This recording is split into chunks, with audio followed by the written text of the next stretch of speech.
Welcome back to the Stephen Knight Show. Adam, how's it going? It's going great, Steven. How are you guys? Can't complain, can't complain. How's DC? DC's good. It's still cold. This weekend was still like in the 20s and the 30s, so can't wait for warm weather. I know. It's been warm here. Well, it's been cold here on the weekends, and then it gets warm during the week and then cold again. I said, "Oh, reverse I know. it." I know. No one wants the cold weather on the weekends. Right, right. I'll let you all take it away with movie reviews. Sure thing. So the movie I saw this weekend was one that came out in the theaters actually in December, but it finally came to streaming this month, and it is called Nightmare Alley. And this movie is based on an old book that was actually made into a movie in 1947, and it follows Bradley Cooper as a con man who became a carny, and he kind of learned some tricks of the trades of how to read minds and like little carnival tricks.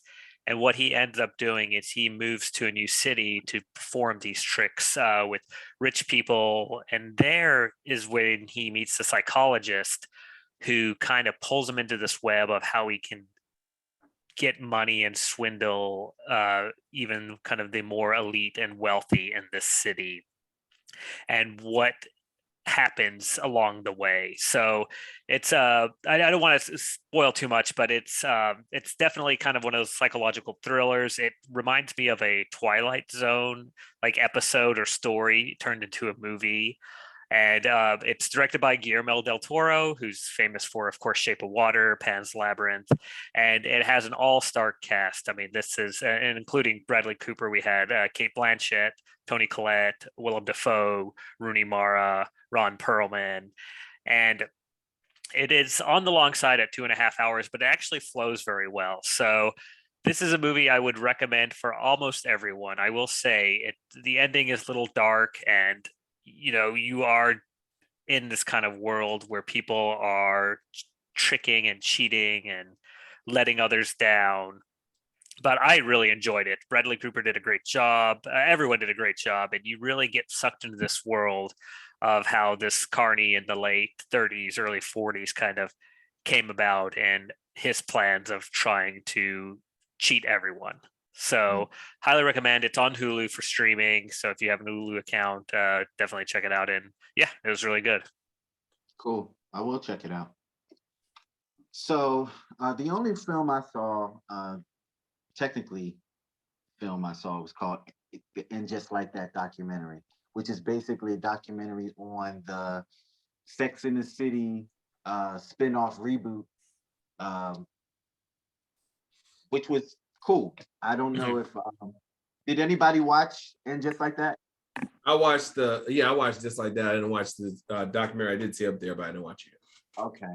So the documentary basically talks about why they decided to do another chapter of the story, because technically they were supposed to do another movie, but the movie, of course, didn't work out because Kim Cattrall did not want to be a part of it, so they couldn't the vision for the movie along, so they decided to do it on television. It was real interesting to find out the behind the scenes stuff about the show as it relates to the city being the character, the clothes and the fashion being characters, and the commitment that the actors involved had to the characters that they were creating. And they were all committed to telling the story all the way through. They really look at these people like they're other individuals and they deserve to, you know, have their life lived out. It's pretty interesting.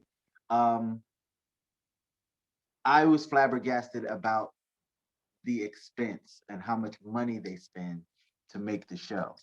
And um, there is a warehouse somewhere in the tri-state area of New York, Pennsylvania, and New Jersey that houses Sarah Jessica Parker has all the clothes that she ever wore from Sex and the City in a warehouse that they had to raid to get some of the clothes and put them back into the show to be in her closet so that for point of reference. It's crazy. It's crazy. Wow. Yeah. I recommend it. If people are Sex and the City fans, I think they'll get a lot out of the documentary. I thought it was cool that they did that. And there are also podcasts that go along with every episode of And Just Like That too, which the writers are actually in the room and they're talking about why they created it, the stories behind the characters. And this is a true story, and they've said this. Nothing goes on film with that production, even from Sex and the City. Nothing goes on film that hasn't really happened to someone in real life. That's a rule that they have, which I thought was pretty interesting. So some of the zany stuff that we saw really happened to certain people. So did someone really have a heart attack on a Peloton then? Oh, that's interesting. Yeah. Mm. Wow. So I'm sure Peloton wasn't too happy to hear that. But yeah. I mean, it is what it is. It's good TV.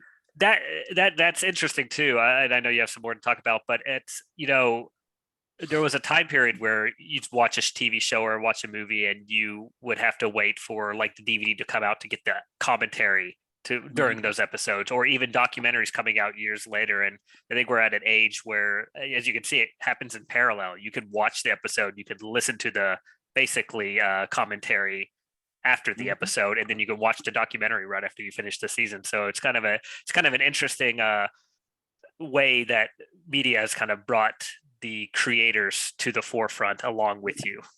And I actually thought that it was pretty cool back in the day, when you would buy like the box sets, or you have a movie and then you get the deluxe, version of the movie, and then they'll have the commentary on it. I love that kind of stuff. I live for behind. But just in the whole lifespan of And Just Like That, because I was a Sex and the City fan, and I had been checking for the next installment of this story. So from them announcing it and starting to film it, and now that we're at the end of it, it happened pretty fast. Yeah. There was a whole show production and a movie to boot, and then the podcast to go along with it. This was a really major production that they pulled off. When did they announce it? Right before spring. Mm-hmm. And here we are getting ready to go into spring again. That's pretty fast. Mm-hmm. So, no, I was excited. So Sex and the City fans, check it out. It's worth it. Can I say it too? Can I say, I didn't watch Sex and the City when it was out, back in its original format, but I did, since I've been watching This Is Us. I mean, This Is Just Like That. Excuse me. I watched both of the Sex and the City movies. Mm-hmm. I'll tell you one thing that I did notice: they really do baby Carrie a lot. They cater all her needs, and she's a little bit of a brat. But Yeah. I mean, I like her character, but she's a little bit of a brat. And they've created that with her because anyway. But I did enjoy just like that. I do like that they had a lot of diversity in it. They started doing that in the movies. It looked like when they were making those movies, like they started being a little more diverse, based on what I could see. But it's interesting. They talked about that in the documentary. So basically, it came up. The question came up: why isn't it more diverse? This is New York City. Why are we always dealing with white people and our circles are white? And the answer came up to because the creator, Darren Star and Candace Bushnell, she wrote the book, and Darren Star was the one that actually created it for TV. They were honest, and they said, well, because that's all we were around. That's what they hung with, yeah. Mm-hmm. That was their truth. They touched on every creed, race, sexuality. I mean, they tackled it all in this series. But I thought it was good. It was interesting how what's her name? Miranda dyed her hair back to red at the end of the last episode. I was like, oh, they did a flashback. But I have to realize that was her. That was really her. But anyway. But yeah. Definitely check that out. And I started watching an HBO series. It's a new series called The Gilded Age. It stars Christine Baranski, Louisa Jacobson, Cynthia Nixon from And Just Like That, and Audra McDonald. So this show is basically about the late 1800s, and it's about status and class in New York City. So you have old money, and then you have your new money. even to today, right now, old money doesn't really care for new money because new money is brash, it's loud, it's in your face, it's tacky, it's I used to ratchet. have it. Yeah. And so old money doesn't respect new money. And new money thinks that it has the better way of doing things. And it was like that then. So to see that dynamic in this period piece, first of all, as a creative and dealing with films, just looking at the production itself, it just costs so much money because it's a period piece. And I just think it's grand. I think it's decadent. I love that time period. I love the way people dress during that time period, and I love how they talk. And it's like Downton Abbey. It's like a big soap opera, but it's so good. Mhm. It's catty. It's snarky. It's everything that you want in a soap opera, pretty much. Nice. Yeah, Yeah. I've heard good I things. highly I've heard recommend fun it. things. Yeah, it's going to be good. It's going to be good. And so this last thing, we should have probably talked about this on Hot Topic. So there's a docu-series on Showtime called We Need to Talk About Bill Cosby. And it's by Kamal Bell. So Kamal Bell started off with a question that he had about Bill Cosby, and he decided to let it grow into a full-on, he said movie, but it's broken up into episodes, so it's a docu-series. Basically, he's asking the question, what do we as Black people say about, how do we talk about Bill Cosby? What do we have to offer in conversation when you think about Bill Cosby? Do we think about him as being a rapist? Or do we think about him being, the educator of most of the modern generation right now? Because just about everybody grew up on Bill Cosby, who's under 50. What do we say? How do we talk to each other? What do we deal with about this man who has done some heinous things? And Dave Chappelle addressed the same thing in his comedy about this man who does great things over here, but then on the other hand, he does horrible things. What do you say about that? But it's unique because for such a long time, he has been a positive influence in the African American community. And so when it comes to dealing with him and the issues surrounding him, it becomes a touchy subject. And in his docuseries, he goes around talking to different people about the conversation, and everyone starts off the same way. They're like, "Oh, damn! Like, do we have to talk about this?" It's all the same because everyone feels torn. And he basically takes Bill Cosby's career from the very beginning and starts dissecting it and splitting it apart. And he actually opens up things. I learned some things about him that I didn't know. I didn't know that Bill Cosby was the first Black man on a primetime show ever, like in a drama like that. I didn't know that he was the first. I didn't know that he had like a gazillion albums and he won Grammy after Grammy after Grammy. I didn't know that, but that was all before I came into Bill Cosby with Fat Albert, that time period, Jello Pudding Pops, that time. He had a whole big career way before that point. And he had been a positive image in the community for such a long time. And then when he gets to the Cosby Show, which everyone knows him from, he pretty much cemented his staple in being America's dad. What do you do with that? It's a very, very interesting show. I recommend everybody watch it because it'll just give you something to think about. It's conversation.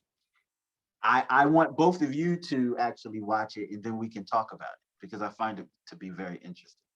Yeah, I didn't know it was out yet. I definitely wanted to watch it though. Apparently his team responded to it before it came out, kind of brushed it to the side, but it is a question, you know what I mean? Because that was America's dad for many years, and that was the first time you saw a an African American family on television that wasn't struggling. That he was a doctor and she was an attorney, and they had their kids, and you saw it in a positive light as opposed to playing a maid or playing someone in blue collar work. Or not that there's anything wrong with that, but this is the first time we had that image of a successful Black family on TV. So I'll give you a little tip, just a little something from the docuseries. We now have stuntmen that are African American or stuntmen of color in the entertainment industry because of Bill Cosby. Mm-hmm. Yeah. Wow. What streaming is it on? Showtime. Oh man. Yeah, well, let us know when it comes to another one. All right, well, I'm watching Celebrity Big Brother. It started last week, and they have Cynthia Bailey from Real Housewives of Atlanta, Carson Kressley, he's from Queer Eyed Straight Guy, and RuPaul's Drag Race. He's been on there. Misha Tate, she's known as Cupcake, but she is a martial arts artist, a championship winning mixed martial artist. We had Teddy Mellencamp. She's from Real Housewives of Beverly Hills, but she was voted out on Sunday. And then Lamar Odom, he's on there. He's a professional basketball player, and his ex-wife was Khloe Kardashian, who he talked about a lot on the show, missing her, having dreams that he was talking to her. He wished he could see her. He was hoping she would be on the show so he could see her. And his whole thing, and because a lot of people on the show, they don't know him, but just what they've seen in the media. And they're saying this is a chance for people to really get to see who you are, not just what we read. And he's very likable on the show. They have this woman, Shauna Mokler. She's an actress and model and reality TV star. Chris Kattan. That's wild. All he does is sleep. Sleep. And then it's funny because Carson, so apparently he said during COVID, when we were in lockdown, he learned that stress baking helped him deal with it. And so he made a cake for the house. And they said the only person who really ate the cake was Chris Kattan, because he would sneak at night and just get a fork and start digging into the cake.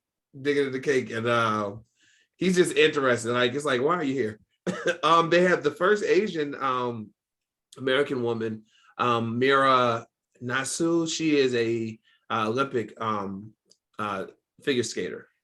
And but yeah. Oh, there's someone from NSYNC in there, and yes. Tom Green. Yeah. Well, Tom Green's not on this one. He was on before, but Todd Recall's on there. He was a singer songwriter, and he also helped Taylor Swift win an award. He had written a song for her. Todd Bridges is on there. What you doing, Willis? Or what you talking about, Willis? From Sanford and Son, Different Strokes, excuse me. He's on there, and Chris Kilpatrick. He's from NSYNC, and he's very likable too. Very, very likable.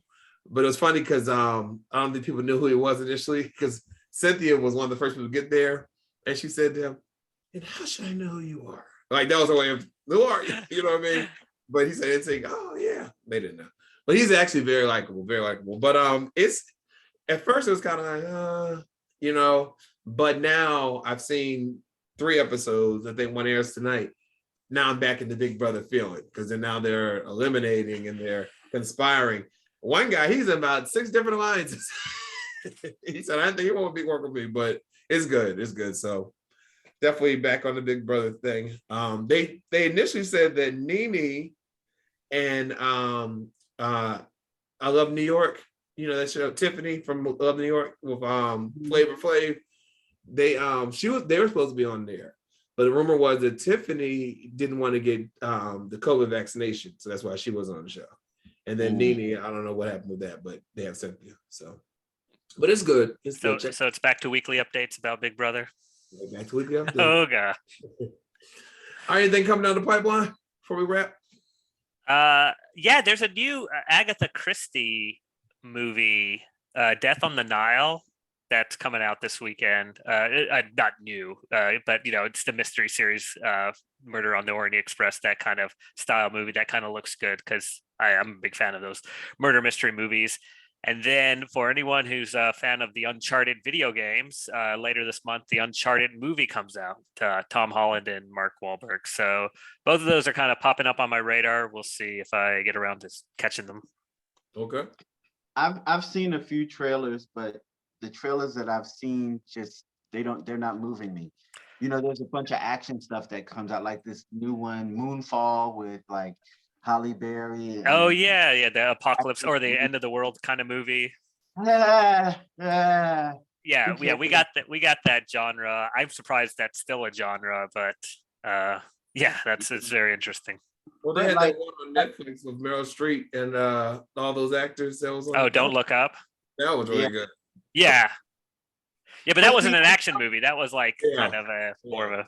Yeah. But I'm finding that the best movies now don't have big trailers. They don't have that fanfare around them. You just tune in and watch it, and you find that it's a good movie. When they put out these big trailers, I almost cussed. When they put out these trailers, and you go watch the movie, and you're like, I'm not excited at all. Like, that's a dud. The trailer was more exciting than the movie. Well, you know, my mom always has a theory: when they over advertise a movie, that means it's not good. So when they like put too much marketing into it, she's like, I don't know if it's going to be a good one because I keep seeing ads for it nonstop. But you're right. Like, I didn't see anything from Nightmare Alley. I actually just found it online saying it was a new release this weekend. It was great. So yeah. Be warned with over advertising. Yeah. Well, for all you Kardashian fans, they're coming back with the Hulu. You know, the reality show they had on E. Now it's going to Hulu, and they got a date. I forgot what it was, but they have a date. Yeah, I saw the promo. Yeah. Saw the promo. Speaking of things we don't need to watch. So does this mean that Ryan Seacrest no longer has his hands on them? Probably not. Ties with him? Probably not. I saw a commercial on Hulu when I was watching Hulu, and they had a commercial of the Kardashians on Hulu, now on Hulu, or something Kim was saying. But I don't know. You know, they're going to stay in your face. Well, listen, y'all, thank you so much for letting us know what to spend our time and money on, what not to. Have a good week, and we'll talk next Monday. All right, thanks a lot. Right back after this.